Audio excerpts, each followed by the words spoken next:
mga Connors, good morning. Another day here in Hong Kong, and today we will be heading to Victoria Peak. Kakain muna tayo. Ay, kakain daw muna kami. Sige, puntahan natin yung kinainan namin kagabi at napakasarap at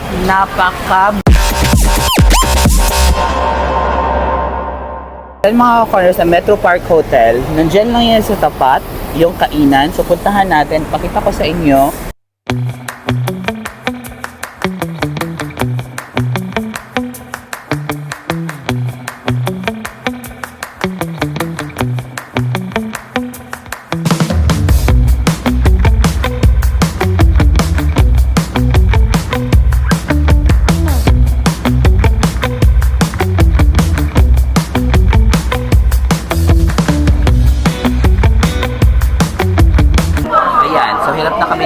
So, basta tinandaan ko lang na ito. May show ako dito mga ka-corners. Ayan, steamed barbecue pork buns.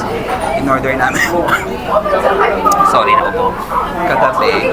And then, meron din sila dito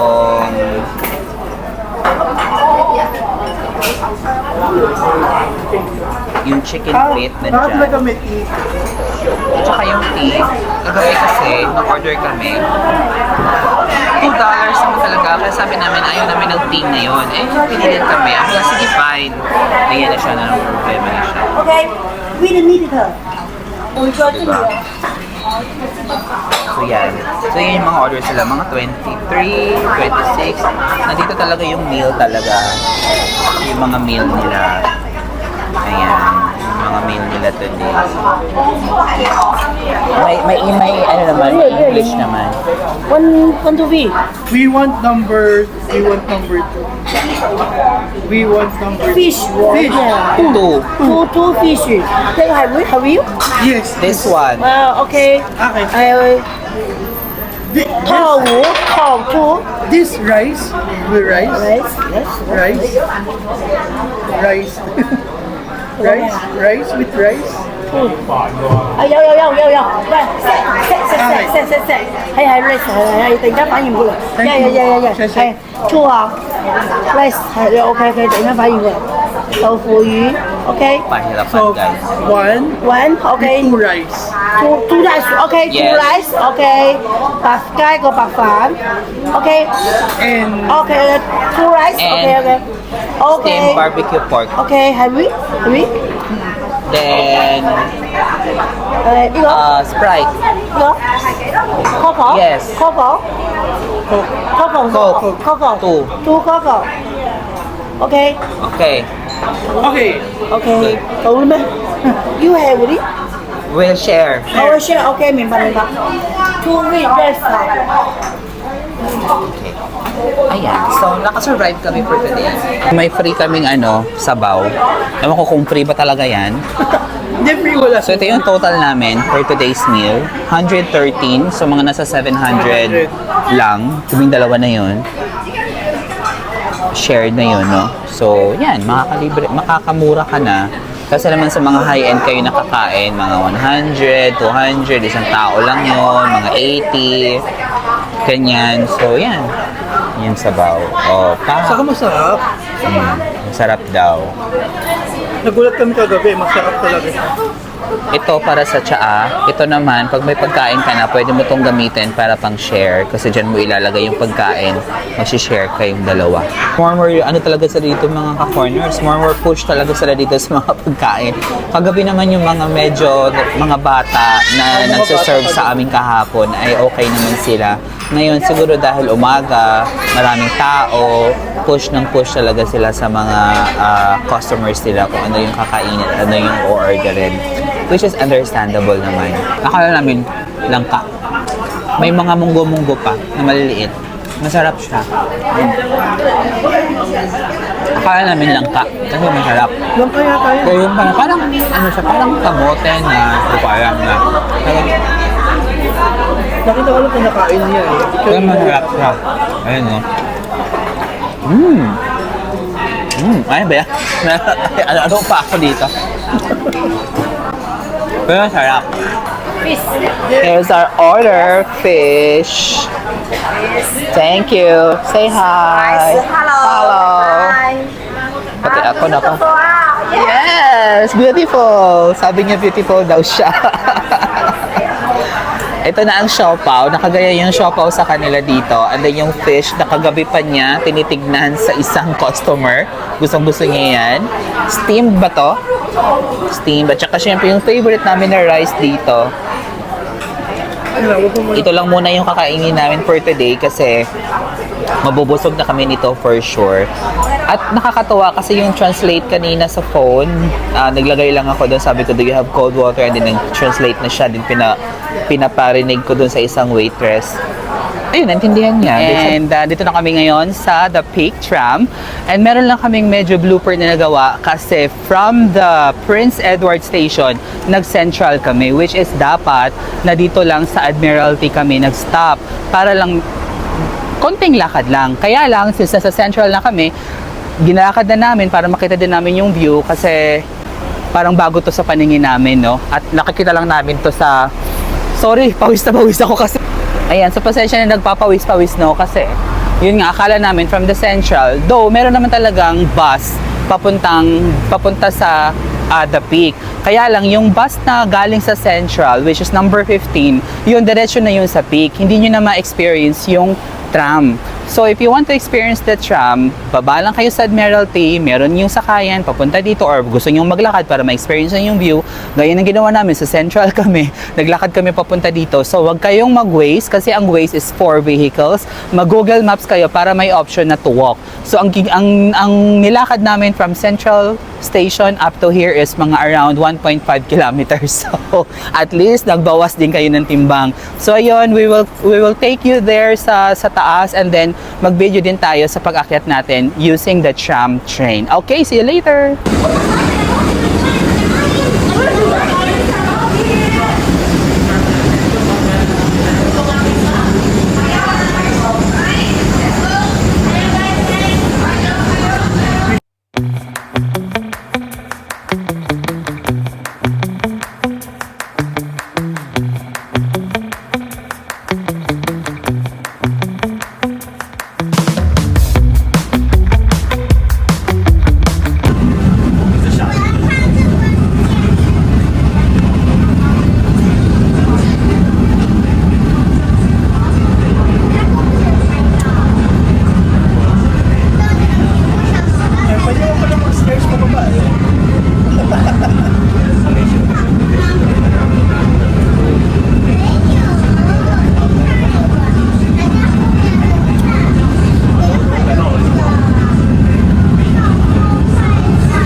Już jest 15 po, dobra, to wjeżdżamy do góry. Musimy wjechać do góry.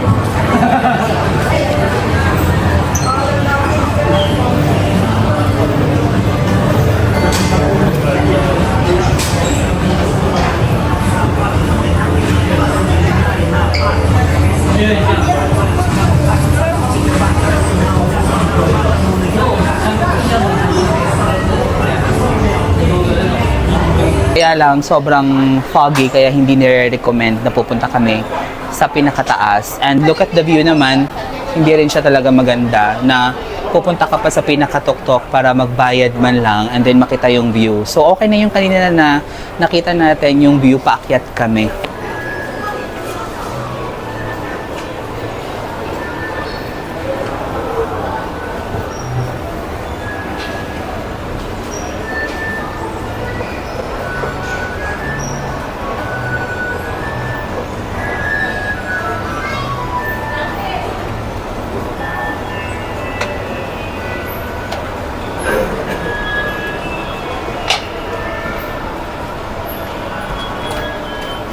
So, hindi kami pumunta sa Sky Terrace, pero meron kami nakitang magandang view or magandang location where you can also see the same view sa Sky Terrace. Mas mataas nga lang yung Sky Terrace, pero maganda na rin yung view kasi sa Sky Terrace may bayad eh. So at least dito, libre, same lang yung view, nakikita nyo, no? So labas lang kayo doon, wag kayong umakit sa Sky Terrace ha. Pagkatapos nyo doon sa may souvenir, malapit doon sa may Madame Tussauds, akyat lang kayo ng konti, isa pang akyat, and then may makikita kayong coffee shop. Pagpunta niyo sa coffee shop, meron dong right, ito, yan. Yan. Kung makita niyo yung coffee shop na yan, dire-diretso lang kayo dun sa baba, and then may elevator doon. Yan, may elevator doon, akyat lang kayo. And then, makikita niyo na itong view na to, dito. So kung close man ng elevator, meron doon the Galleria. Sundan nyo lang yung icon or ng signage ng elevator and then punta kayo sa observation deck. Ito na yung makikita nyo. So libre pa, maganda pa yung view, nakatipid pa kayo doon sa Sky Terrace. Ang magkaiba lang is medyo mataas siya. Pero same lang yung view makikita nyo. Another view dito sa observation deck. Maganda pa rin na nakikita nating view, diba? So buti na lang nawala na yung fog kasi kanina foggy talaga pag-akyat namin. So, enjoy the view mga ka-corners. Only here at The Peak in Hong Kong. Bababa na kami galing dito sa The Peak. At sabi ko nga kayo naman, mag-bus tayo. Very easy lang to locate the bus. May signage naman kung saan yung bus.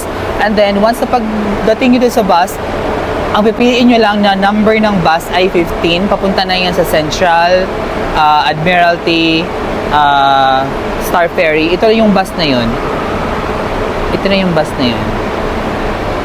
Yan. Yan yung pipiliin nyo na bus ha. Kung gusto nyo pumunta sa Central, Admiralty, and ano. May mga numbering naman. So, madali nyo siyang ma-locate. Mamaya ulit, meron pa kaming isa pang pupuntahan which is sa Tsim Sha Tsui. Mamaya sa parang cruise, something. Basta mamaya, papakita namin sa inyo. Bye!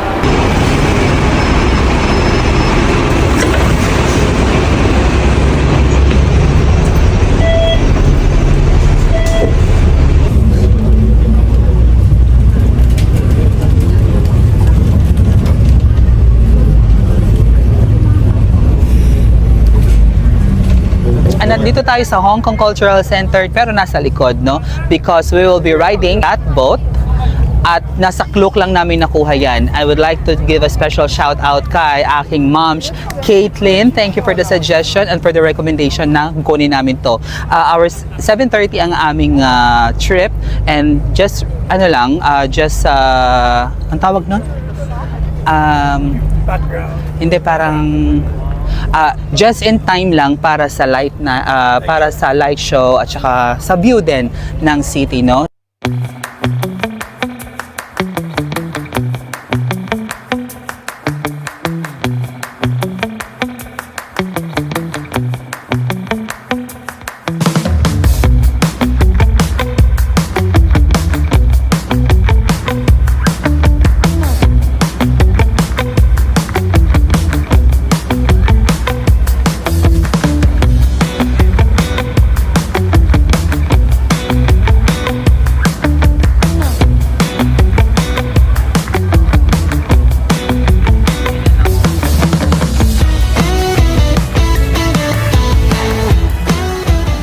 Guys, ay nakasakay na kami dito sa Aqua Luna ferry experience. So, I don't know kung ilang minutes to, baka 45 minutes or 30 minutes, pero iikot to.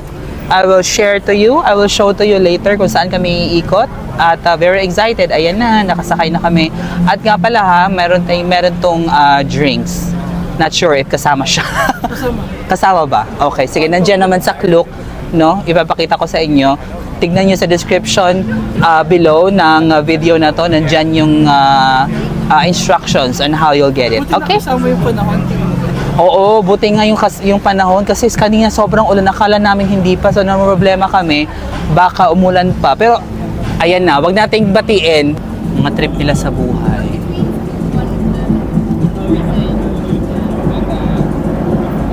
Tugtog na yan. Dito ako sa Dito.